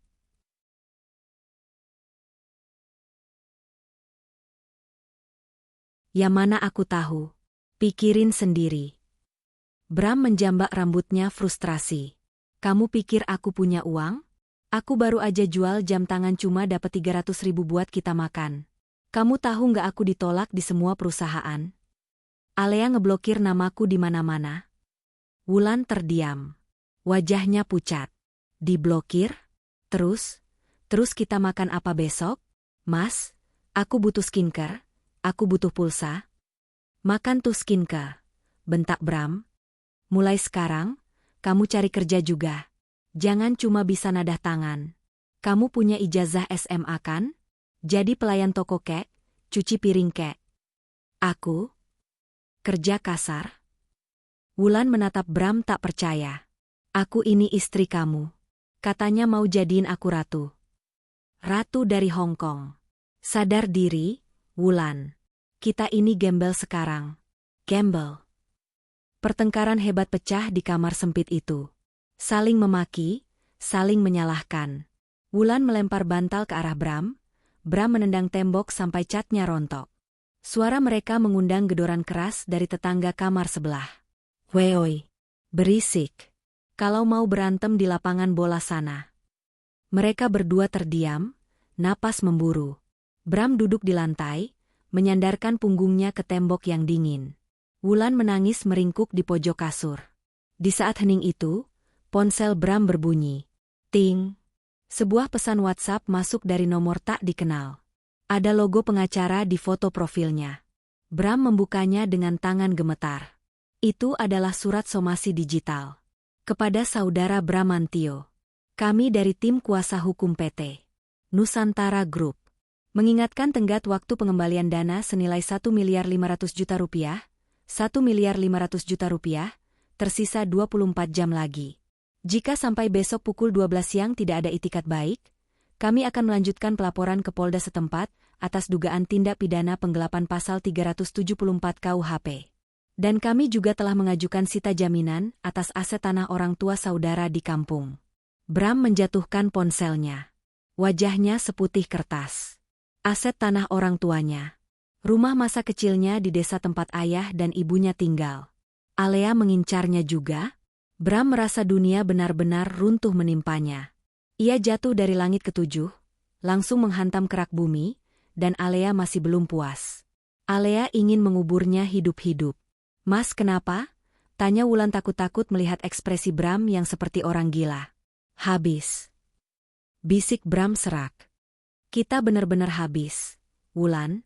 Alea mau menyita rumah orang tuaku."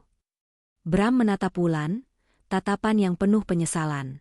Bayangan wajah Alea yang lembut, Dava yang lucu, dan rumah hangat mereka dulu berputar di kepalanya. Kenapa dia menukar surga itu dengan neraka di kamar losmen bau apek ini? Namun, penyesalan selalu datang terlambat. Di luar, awan mendung mulai menggantung, seolah alam pun enggan memberikan sinar harapan bagi mereka berdua.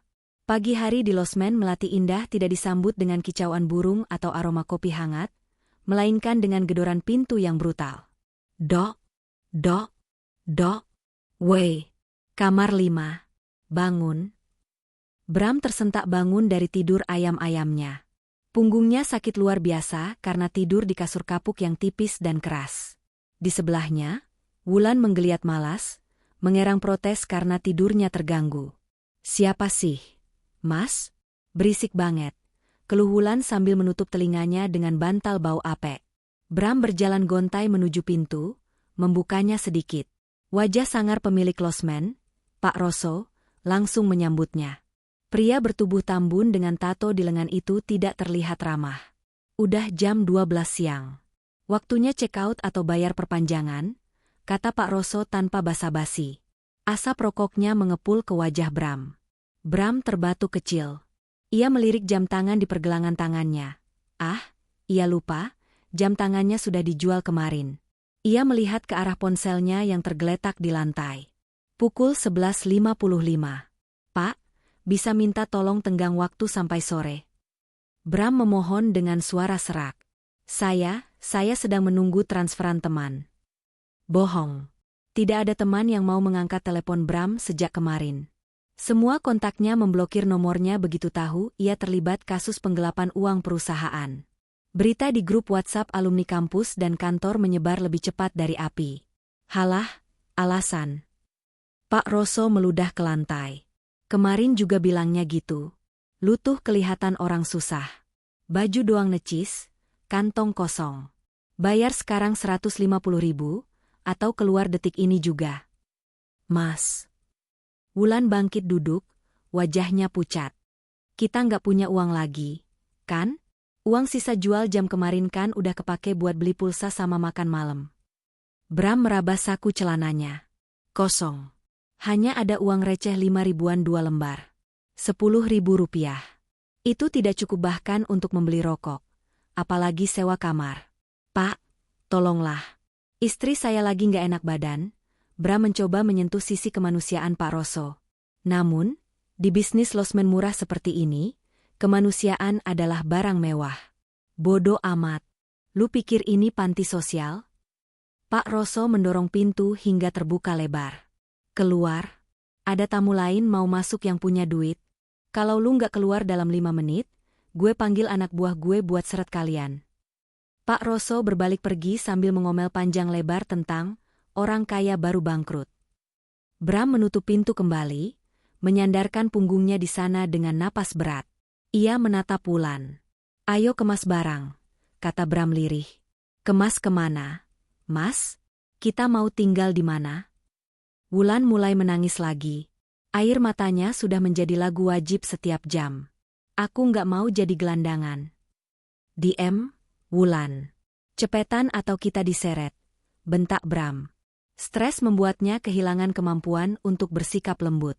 Dengan gerakan lambat dan penuh air mata, Wulan memasukkan baju-bajunya ke dalam tas plastik kresek hitam, karena tas branded KW-nya sudah terlalu penuh. Bram memungut kardus mie instan setianya.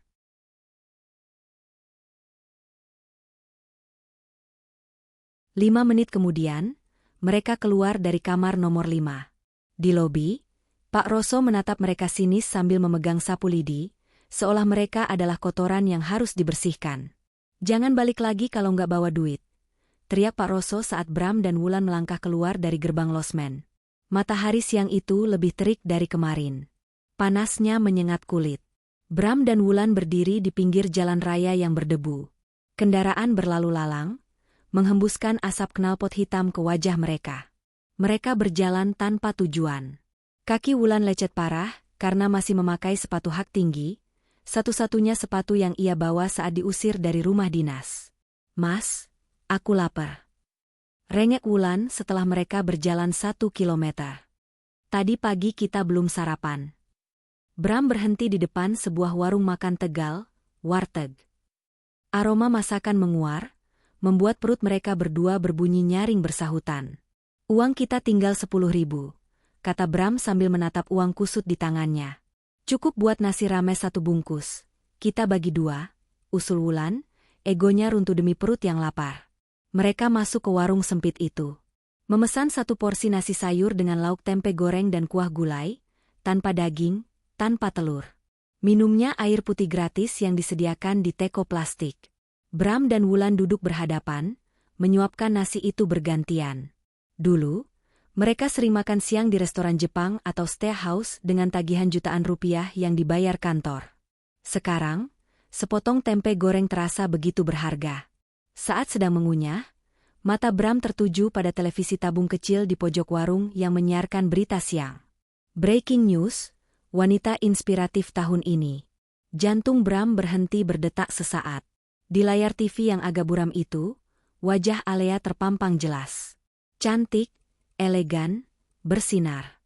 Alea sedang diwawancarai di sebuah acara peresmian rumah sakit gratis untuk kaum duafa yang didanai oleh Nusantara Group. Ini adalah amanah dari mendiang ayah saya. Keuntungan perusahaan bukan hanya untuk memperkaya diri, tapi untuk berbagi, ucap Alea di layar kaca, suaranya tenang dan penuh wibawa.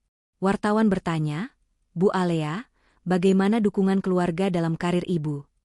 Alea tersenyum manis, senyum yang dulu selalu menyambut Bram pulang kerja. Saya bersyukur sekarang dikelilingi orang-orang yang tulus. Putra saya, Dava, adalah kekuatan terbesar saya. Saya sudah membuang semua racun yang menghambat kemajuan hidup saya. Racun. Bram tahu persis siapa yang dimaksud. Nasi di tenggorokannya terasa seperti batu kerikil. Ia tersedak. Itu istrimu kan, Mas? Bisik Wulan, matanya menatap layar TV dengan tatapan iri yang membakar. Lihat tuh, bajunya pasti mahal banget. Anting berliannya, Masya Allah. Diam kamu, desis Bram, merasa seluruh pengunjung warung sedang menatapnya dan menertawakan kebodohannya. Bodoh karena melepaskan berlian demi batu kali. Tiba-tiba, ponsel Bram bergetar panjang. Sebuah panggilan masuk. Ibu, kampung. Tangan Bram gemetar. Ia takut mengangkatnya. Ia tahu apa isinya. Tapi dering itu terus berbunyi, memaksa. Halo, Bu, sapa Bram pelan. Suara tangisan histeris langsung meledak dari seberang sana.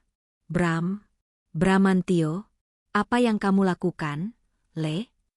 Kenapa ada orang-orang kota datang menyegel rumah Bapak? Mereka pasang pelang, disita, di depan kebun cengkeh Bapak. Ibu malu, Bram, tetangga semua nonton. Kaki Bram lemas. Ia merosot dari kursi plastik. Bu, tenang dulu, Bu. Tenang gimana? Bapakmu pingsan, sekarang dibawa ke puskesmas. Mereka bilang kamu korupsi. Kamu maling uang perusahaan miliaran. Apa benar itu, Le? Ya Allah, ibu salah didik apa sampai kamu jadi maling? Air mata Bram menetes jatuh ke piring nasi sisa. Maafin Bram, Bu. Bram hilaf. Hilaf kok miliaran? Mereka bilang kalau uangnya nggak balik dalam seminggu, rumah ini dilelang. Kami mau tinggal di mana, Bram? Kamu tegas sama orang tua? Telepon terputus. Mungkin pulsanya habis, atau ibunya melempar telepon saking marahnya. Bram menunduk dalam-dalam, menutupi wajahnya dengan kedua tangan. Bahunya berguncang hebat. Wulan menatapnya bingung. Kenapa, Mas? Ibu marah. Bram mengangkat wajahnya. Matanya merah menyala, menatap Wulan dengan tatapan penuh kebencian. Puas kamu? Teriak Bram tiba-tiba, membuat ibu penjaga warung kaget. Rumah orang tuaku disita. Bapakku masuk rumah sakit. Gara-gara nurutin gaya hidupmu yang sok kaya itu. Kok aku lagi? Wulan tidak terima disalahkan di depan umum. Kamu yang bego. Kamu yang ngaku kaya. Coba kamu jujur dari awal kalau kamu cuma kacung perusahaan, aku juga nggak bakal mau nikah siri sama kamu. Biur. Bram menyiramkan sisa air di gelasnya ke wajah Wulan. Suasana warung hening seketika. Kurang ajar kamu, Mas. Pekik Wulan, maskaranya luntur hitam memanjang di pipi seperti hantu. Pergi kamu. Pergi dari hidupku. Usir Bram. Oke. Aku pergi. Wulan berdiri, mengambil tasnya. Aku nyesel kenal sama laki-laki nggak guna kayak kamu. Masih banyak laki-laki hidung belang di luar sana yang lebih kaya dari kamu. Wulan berlari keluar warung sambil menangis meraung-raung, meninggalkan Bram sendirian yang menjadi tontonan gratis warga. Mas, kalau mau ribut di luar, bayar dulu makanannya, kata ibu pemilik warung ketus. Bram meletakkan uang 10.000 terakhirnya di meja. Ia berjalan keluar dengan langkah sempoyongan seperti orang mabuk. Tapi ia tidak mabuk alkohol, ia mabuk keputusasaan. Sore harinya, langit berubah gelap. Awan hitam bergulung tebal di atas kota. Bram duduk di bangku taman kota yang sepi. Ia tidak mengejar Wulan. Biarlah wanita itu pergi. Ia sudah tidak peduli. Kini, ia benar-benar sendiri. Di saku celananya hanya ada ponsel yang baterainya tinggal 5%. Ia membuka galeri foto. Melihat foto-foto lama. Foto saat Daffa bayi. Foto saat ia dan Alea makan sate di pinggir jalan dengan tawa bahagia. Foto saat Alea memijat kakinya sepulang kerja. Bodoh, aku bodoh. Rintih Bram.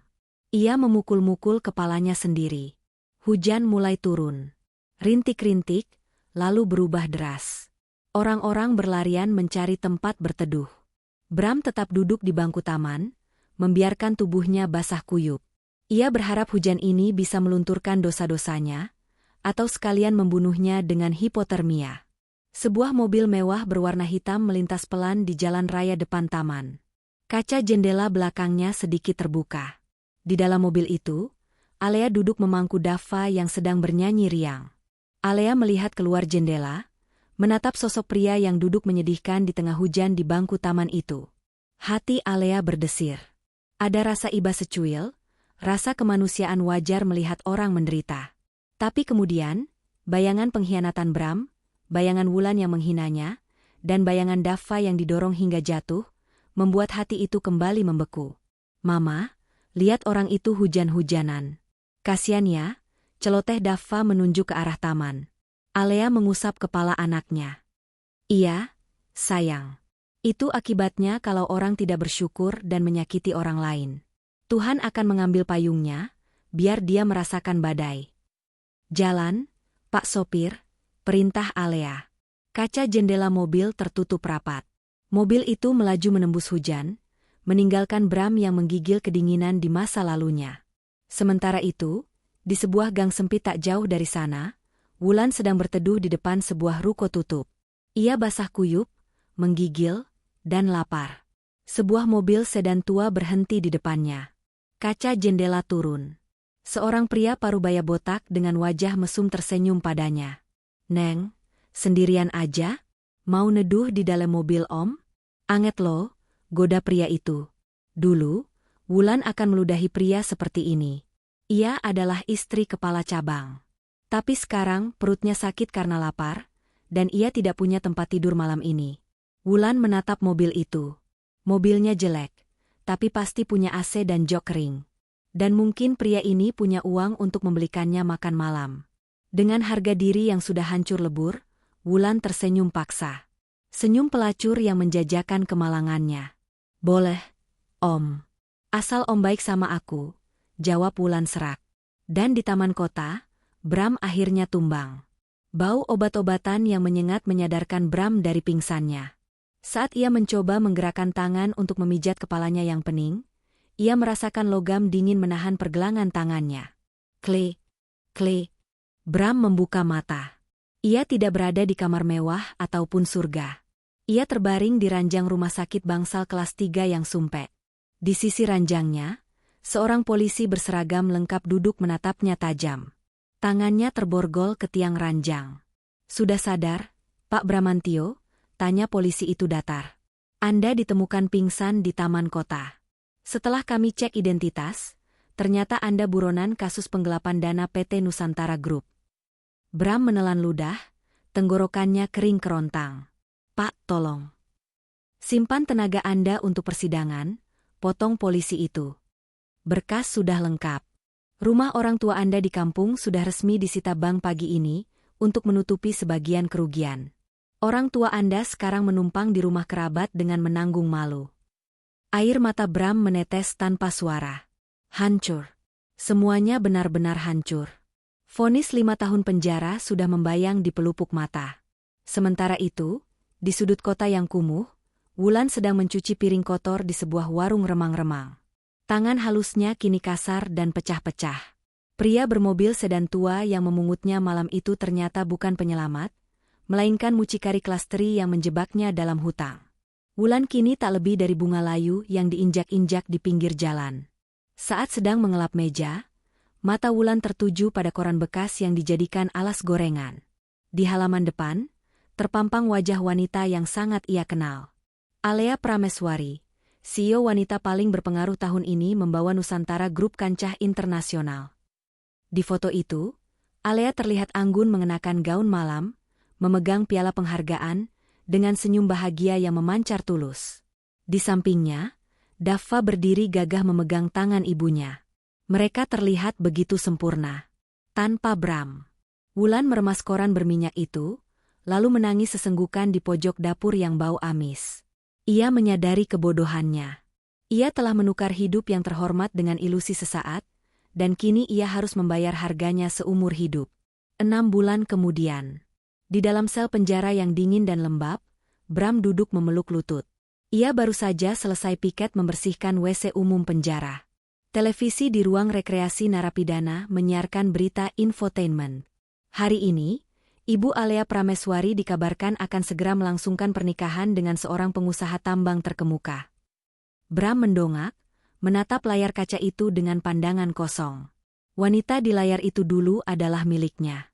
Wanita yang menyeduhkan kopi untuknya, yang memijat kakinya, yang ia sebut bau bawang. Kini, wanita itu bersinar seperti berlian di langit yang tak mungkin lagi ia gapai.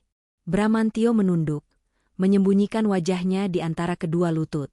Isak tangis penyesalan yang terlambat menggema lirih di balik jeruji besi, menemani sisa hidupnya yang kini hanya berteman dengan sepi dan kehinaan. Karma telah tuntas menunaikan tugasnya.